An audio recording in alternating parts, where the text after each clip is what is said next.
pitch perfect is it's a couple of things. It's a concept, right? So the idea is that no pitch is ever going to be like the end all be all. This is the only thing I'm ever going to say. It's the only thing that's ever going to come out of my mouth. So one thing is it's a sort of play on words. One of my clients actually calls it pitch perfect because she sort of wanted to make it into a gerund or something where she wanted to activate it because that's what she feels like she's doing, is constantly grooming her pitch, which I think is a really nice way to look at it. So it's a concept, but it's also a process that you can repeat over and over.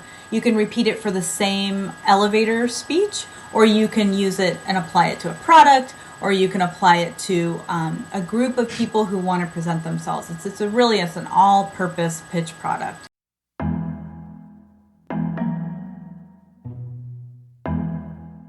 Well, I don't think that you have to keep pitching at the forefront. I think that it becomes a forefront issue when it's a thorn in your toe or side. You know what I mean? When it's the thing that prevents you from communicating your business to the world, when you are like, I don't know what I do, I have no idea. I think I do this, I might do this, for some people I do this, and for other people I do this. And when you're all waffly like that, then you really don't have a forefront of your business. It becomes the forefront is how you conduit your work. So for some people, they have a portfolio and their work is very concrete. Their work is very easy to understand, or their work is so specific to a certain industry that the only thing you need is your title because there's you and 12 other people doing it. In which case, those are sort of the very, very, very narrow, thin slice of people who don't need a pitch. Now, that said, just because I said the word portfolio does not mean that designers don't need pitches.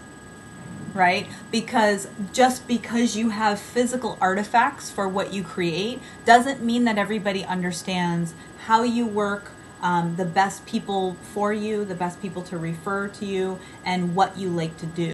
Just because you have a website up that is open to misinterpretation. So to me, one of the real values of a pitch is to make it absolutely clear what you are and are not doing and who you are or are not doing that for.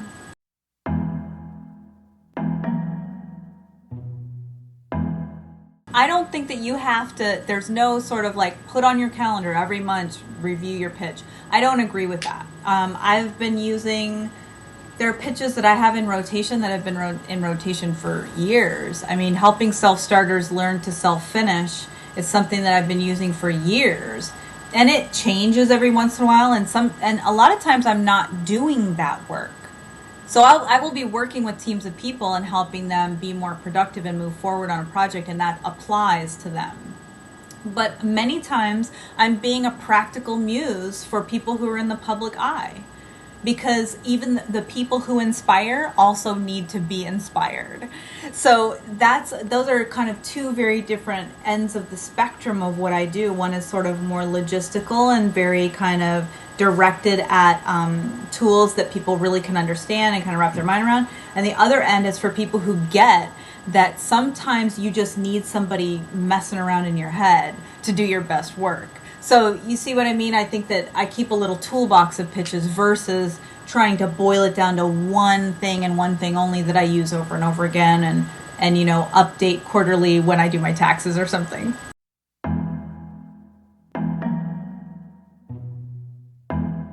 I think that pitches are sort of, they're sort of athletic. They serve a lot of different purposes. I think that it's for me, it's more about what do you want the outcome to be.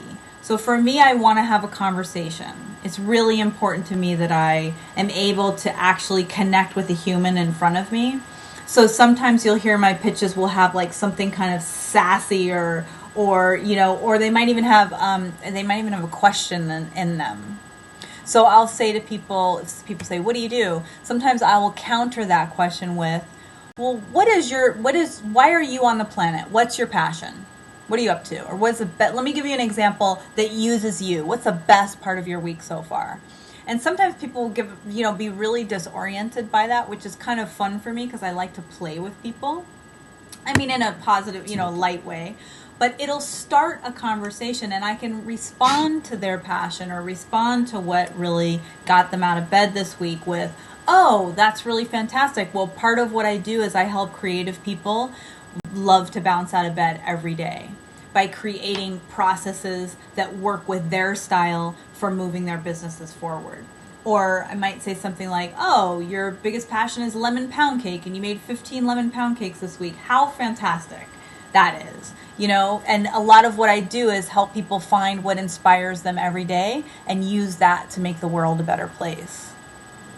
Things like that. So sometimes it's a sort of on the fly, but they all have the same elements. I'm helping certain kinds of people do what really turns them on, create systems from that then helps them achieve their goals. In an effort, and really it's, for me, if you did nothing else with your pitch, I think you should express why what you do and who you do it for makes the world a better place.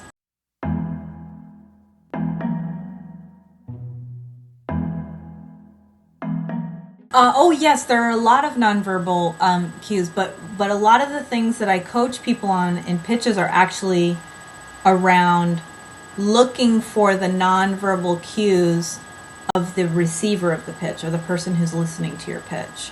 So actually, as opposed to you trying to figure out your stuff, just be natural, because if you're telling something that's true, easy to repeat, and fun to say, you don't have to worry about your body language. You're gonna be in resonance with what you're saying because it's true for you. That's like the shoe in. But what you want to be looking for on the other side is you want to be looking for this.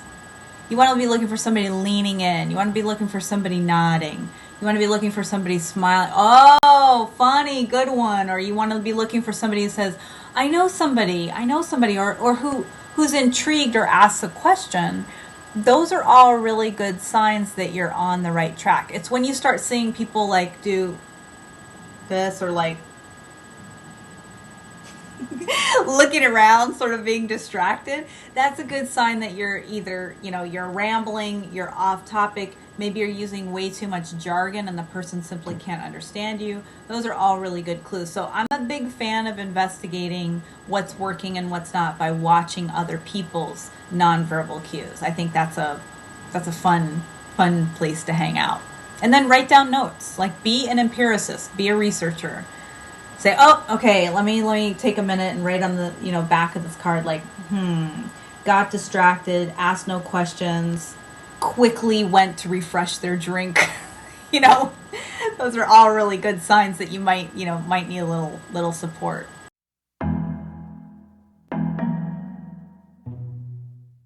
If your pitch really isn't working, if you feel like you're still uncomfortable after you've practiced it for a week, after you've taken it to 2 or 3 networking groups, bring it back home and tell it to somebody who isn't necessarily going to tell you that you look great or sound great no matter what, but tell it to somebody who will tell you that your ass looks fat in those jeans.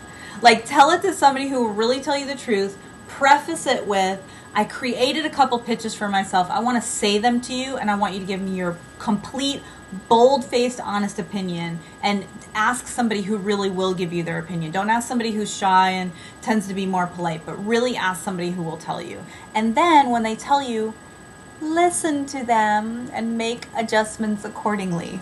Don't let it hurt your feelings. Just move on and make the changes.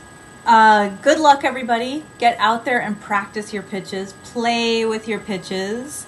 Let them be fluid. Don't get too hung up on them. Email me if you have any questions. info@DyanaValentine.com. I really love hearing before and after pitches. It's sort of one of my guilty pleasures, so don't be shy.